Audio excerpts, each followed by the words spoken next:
1967년 중국 광시성에도 문화혁명의 광풍이 불어닥칩니다.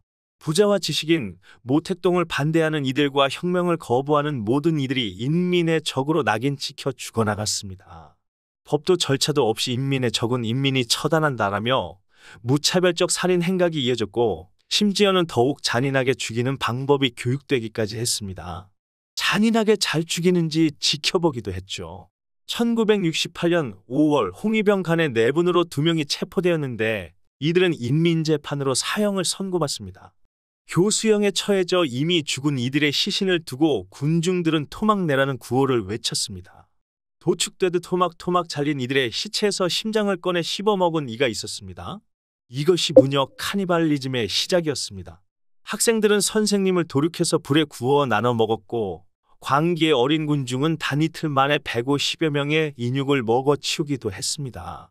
추후에 외부로 유출된 공산당 내부 문건에 의하면 광시성에서만 약 10만 명이 학살당했고 이들 중 1000여 명이 인육 희생자였습니다. 큰 틀의 돼지고기 바비큐에서 마을 잔치하듯 그렇게 사람이 사람을 먹어치웠다는 뜻입니다. 생간을 삼키고 피를 마시고 굽고 삶고 인간성 상실의 끝을 보여준 겁니다. 모택동은 이런 살육 방식을 권장했습니다.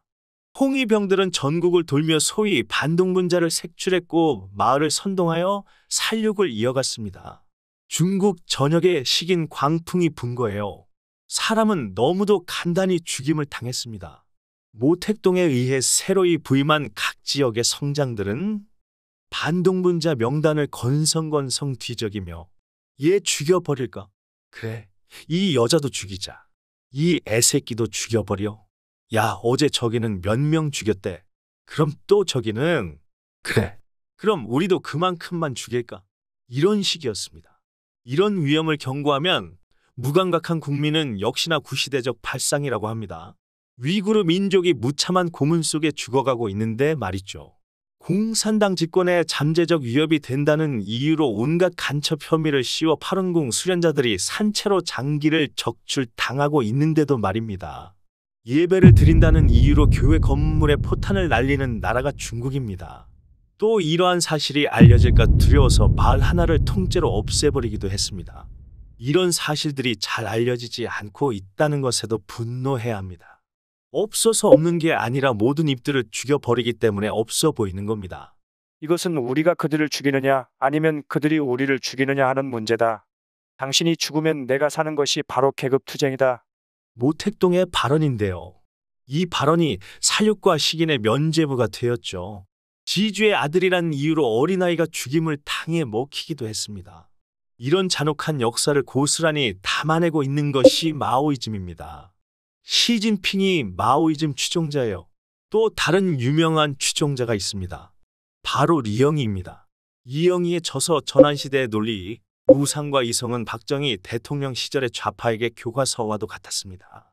대한민국 건국 세력은 일본의 앞잡이이며 일본에 맞서 해방을 이끈 것은 우리 좌파다. 식민지 해방운동의 주역은 대한민국을 세운 사람들이 아니라 북한을 건설한 김일성 세력이었으며 미국은 흉악한 음모를 지닌 대한민국 건국의 배후 조종자였다. 대한민국은 자주독립국이 아니라 미국의 식민지다. 공산주의 나라에는 높은 도덕성과 숭고한 인간애가 있다. 대충 이런 내용들입니다.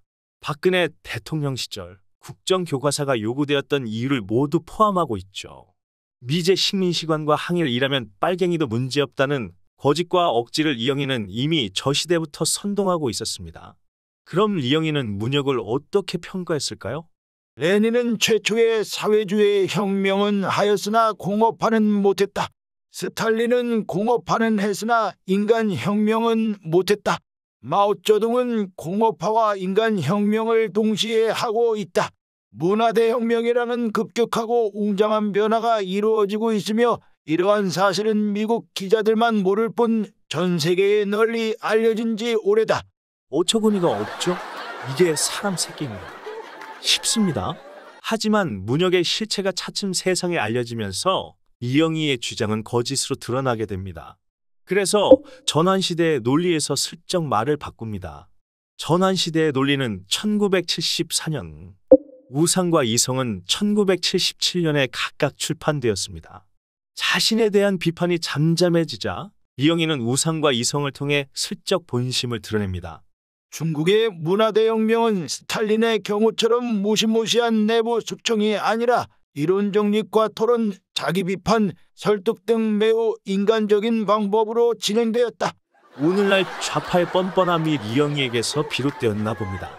이영희는 좌파에게 실천하는 지성, 사상의 은사로 추앙받는 인물이며 백낙청은 이영희 사후의 고인이 살던 시절은 비록 험난했으나 진실에 열렬히 호응하고 이를 실천하는 젊은이들이 있었던 감격의 시대이기도 했다. 라고 극찬했습니다. 그리고 리영희를 스승이라 주저없이 부르는 이가 홍위병과 다름없는 대깨문을 거느린 채 자유 대한민국의 대통령 자리에 눌러 앉아 있습니다. 문혁의 참상이 더욱 잔혹한 것은 모택동을 향한 홍위병의 충성 경쟁 때문이기도 한데 대깨문은 다를까요? 문혁의 참상을 교훈 삼자는 것이 구시대적 발상인가요? 여전히 상실된 채 회복 없는 인간성을 가진 중국입니다만 아주 멀쩡히 세계와 교류하며 살아가고 있습니다. 범죄자가 이마에 범죄자라 써붙이고도 세계를 자유롭게 활보하고 있다는 뜻입니다.